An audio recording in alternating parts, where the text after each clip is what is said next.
आज या ठिकाणी घाटी मेडिकल हॉस्पिटल या ठिकाणी मरचुडी या ठिकाणी जालना आणि छत्रपती संभाजीनगरचे कार्यकर्ते व समाज बांधव उपस्थित झालेले आहे। याचं महत्त्वाचं कारण म्हणलं म्हणजे विकास प्रकाश लोंढे हा तरुण कार्यकर्ता काल त्याच्यावर एक 10-15 जणांनी एक भ्याड हल्ला केला आणि त्या हल्ल्यामध्ये रात्री 12:30 वाजता त्याच्यावर हल्ला झाला आणि ज्यावेळेस हल्ला झाला त्याला बेदम मारहाण करण्यात आली। रॉडनी काठ्या लाठ्यांनी 10 ते 15 जणांनी त्याला अमानुषपणे मारहाण केली आणि मारहाण केल्यानंतर जेव्हा त्याला जालन्याच्या दवाखान्यात ॲडमिट करण्यात गेले त्यावेळेस त्याचा स्टेटमेंट घेण्यात आलं आणि त्याची व्हिडिओ रेकॉर्डिंगसुद्धा आपल्याकडे आहे। ज्यांनी त्याला मारलं त्या सर्व आरोपीची त्यांनी नावं घेतले, परंतु त्याला मोठ्या प्रमाणात छाती आणि डोक्यामध्ये मारहाण झाल्यामुळं सकाळी त्याचा मृत्यू झालेला आहे आणि त्यामुळे त्या मुलाला आज या ठिकाणी आणलेलं आहे मरचुडीमध्ये संभाजीनगर छत्रपती संभाजीनगर या ठिकाणी घाटी हॉस्पिटलमध्ये। तर या ठिकाणी आमचं एकच मागणी आहे की जो विकास लोंढे आहे त्या मुलाला मारणाऱ्या आरोपीचे सर्व नावं हे पोलिसांना माहीत आहे। पोलिसांनी त्याबद्दल 302चा गुन्हासुद्धा दाखल केलेला आहे। आता थोडा वेळपूर्वी मी जालन्याचे ॲडिशनल SP निप्पाणी साहेब यांच्याशी चर्चा केली आणि त्यांना मी सांगितले की जोपर्यंत विकास लोंढेच्या पूर्ण आरोपीला अटक होत नाही तोपर्यंत आम्ही मृत्यूदेह हा घेणार नाही। त्यांच्या परिवाराचे विकास लोंढेचे जे वडील प्रकाश लोंढे यांचीसुद्धा तीच भूमिका आहे, त्यांच्या भावाचीसुद्धा तीच भूमिका आहे की माझ्या भावाच्या आरोपीला सगळ्यांना अटक केली पाहिजे, कारण की हे जे आरोपी आहे हे क्रिमिनल माइंडेड आरोपी आहेत। त्याच्यातले एक आरोपी तर मोकामध्ये आणि तडीपार असतानासुद्धा तो शहरामध्ये फिरत होता। तडीपार आरोपी हा शहरामध्ये तोंडाला दस्ती लावून फिरतो आणि तोच आरोपी 10-12 जणांना जमा करून याला मारतो आणि या मारण्यापूर्वी तिने त्याच्या 8-10 दिवसापूर्वी त्याला चॅलेंज केलं होतं आणि ते बी लाईव्ह व्हिडिओ रेकॉर्डिंग करून त्याला मेसेज टाकला होता की 2 तारखेला तुला मी मारून टाकणार आहे म्हणून, आणि त्याच्या 8-10 दिवसानंतर त्यांनी त्याचा समोरासमोर खून केलेला आहे।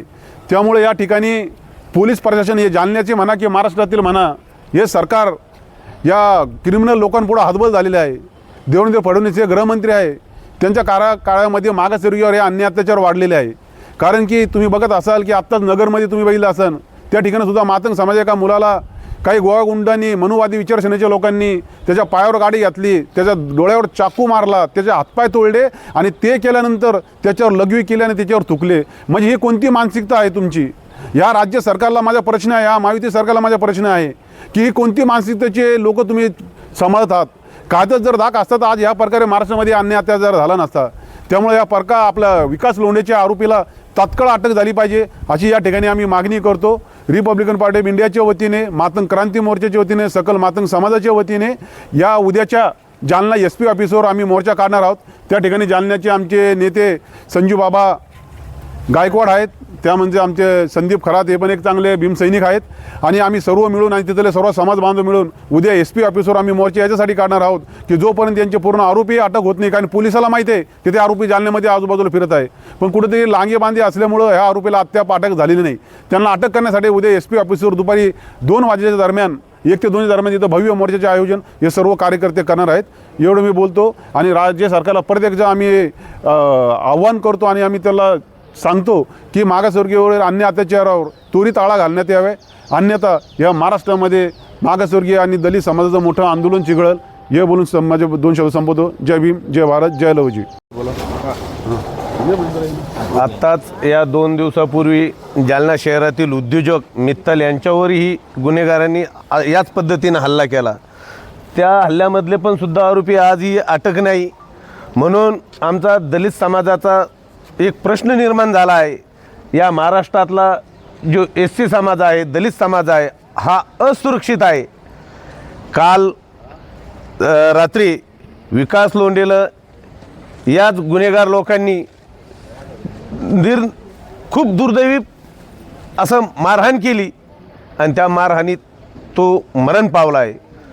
मग आम्हाला असं वाटतंय की मग या महाराष्ट्रातलं पोलीस प्रशासन करतंय काय?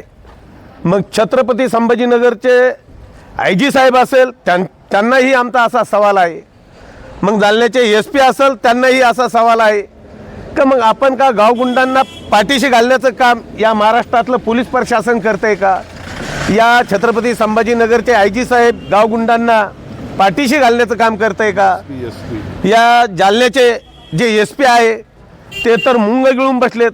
जेव्हापासून अजय कुमार बन्सल हे SP आले तेव्हापासून जालना शहरामध्ये, जालना जिल्ह्यामध्ये अशी म्हणजे मारामारीची एक मालिका सुरू आहे. कित्येक जणांचे मर्डर झालेत, खूप जणांचे हातपाय तोडले. त्याच पद्धतीने अहिल्यानगर जिल्ह्यामध्ये पण सुद्धा हीच परिस्थिती आहे.